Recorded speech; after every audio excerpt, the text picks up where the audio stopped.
السلام علیکم ورحمۃ اللہ وبرکاتہ۔ آج میں آپ لوگوں کو قطب الدین ایبک رحمۃ اللہ علیہ کا ایک ایسا واقعہ سنانے جا رہا ہوں جس واقعے کو سننے کے بعد ہمیں اور آپ کو اندازہ ہوگا کہ اسلام کو فالو کرنے والے بادشاہ کیسے ہوتے ہیں اور اسلام کو فالو کرنے والے حکمراں کیسے ہوا کرتے تھے۔ قطب الدین ایبک رحمۃ اللہ علیہ وہی ہیں جنہوں نے قطب مینار تعمیر کروایا ہے۔ ایک مرتبہ یہ شکار کے لیے نکلے اور شکار کر رہے تھے، تیر چلایا اور جب جا کر دیکھا تو یہ تیر ایک لڑکے کو لگ گیا تھا۔ لڑکا زخمی ہو گیا اور اس کا تھوڑی دیر کے بعد انتقال ہو گیا۔ پتہ چلا کہ یہ لڑکا ایک گاؤں میں رہتا ہے، وہاں اس کی ماں ہے، اپنی ماں کے ساتھ یہ رہا کرتا ہے۔ وہاں پہنچے گاؤں میں، اس کی ماں سے ملاقات کری اور ماں کو بتایا کہ ایسے ایسے غلطی سے میرا تیر آپ کے بیٹے کو لگ گیا اور وہ مر گیا ہے۔ ماں روتے روتے بے ہوش ہو گئی۔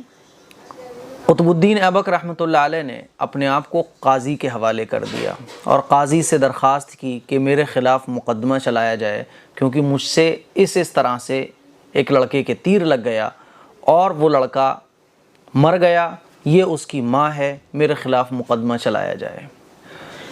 قاضی صاحب نے اس بوڑھی ماں کو بلایا اور قطب الدین ایبک رحمۃ اللہ علیہ کو سامنے کیا اور ساری بات بتائی اور کہا کہ بوڑھی ماں، جو تم کہو گی وہ سزا اس کو دے دی جائے گی، کیونکہ اس کے تیر سے تمہارے لڑکے کا انتقال ہوا ہے، تم جو کہو گی وہ سزا اس کو دے دی جائے گی۔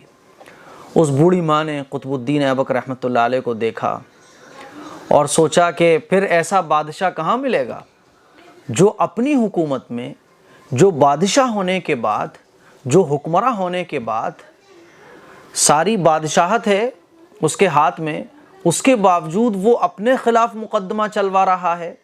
اتنا انصاف پسند ہے جو اپنے ہی خلاف، اپنی ہی حکومت میں، اپنے ہی قاضی سے اپنے اوپر مقدمہ چلوا رہا ہے، ایسا بادشاہ پھر کہاں ملے گا؟ اس بوڑھی ماں نے کہا کہ میں قطب الدین ایبک کو اپنا بیٹا بنانا چاہتی ہوں اور میں اس کی ماں بننا چاہتی ہوں، اس کو معاف کر دیا جائے کیونکہ تیر غلطی سے لگا ہے۔ قاضی نے قطب الدین ایبک رحمۃ اللہ علیہ کو بری کر دیا اور قاضی نے جو بات کہی وہ کیا کہی وہ سنیے۔ قاضی نے کہا کہ قطب الدین ایبک، اگر تم ذرا سی بھی اپنی بادشاہت کا رعب دکھاتے تو میں خود تمہیں سزا دیتا۔ اس کے جواب میں قطب الدین ایبک رحمۃ اللہ علیہ نے کیا کہا وہ بھی آپ دل کے کانوں سے سنیے۔ قطب الدین ایبک رحمۃ اللہ علیہ نے قاضی کے جواب میں کہا کہ اے قاضی صاحب، اگر تم ذرا سی بھی نرمی میری بادشاہت کی وجہ سے اگر دکھاتے تو یہ خنجر ہے۔ کمر سے خنجر نکالا اور کمر سے خنجر نکال کر کہا کہ اگر ذرا سی بھی تم میری بادشاہت کی وجہ سے میرے مسئلے میں نرمی دکھاتے تو میں خود تمہیں اس خنجر سے قتل کر دیتا۔ اللہ اکبر! یہ ہے اصل انصاف اور یہ ہے اصل تعلیم اور یہ ہے اسلام کو فالو کرنے والے حکمراں، کہ بادشاہ ہونے کے بعد غلطی سے تیر لگ گیا، اس کے باوجود اپنی حکومت میں اپنے قاضی سے خود اپنے اوپر مقدمہ چلوا رہے ہیں۔ میرے عزیز بھائیوں، یہ ہے اصل اسلام کو فالو کرنے والے حکمراں اور یہ ہے اصل اسلامی تعلیمات۔ آج کل تو قاتل بنے بیٹھے ہیں بادشاہ۔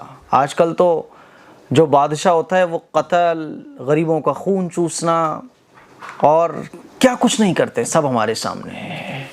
اسی لیے اس طرح سے انصاف کرنے والا دل اپنے اندر پیدا کیجیے۔ انصاف کی بات کرنا، انصاف کرنا اور انصاف کو پسند کرنا، یہی اسلامی تعلیمات ہے۔ دعاؤں کی گزارش ہے۔ السلام علیکم ورحمۃ اللہ وبرکاتہ۔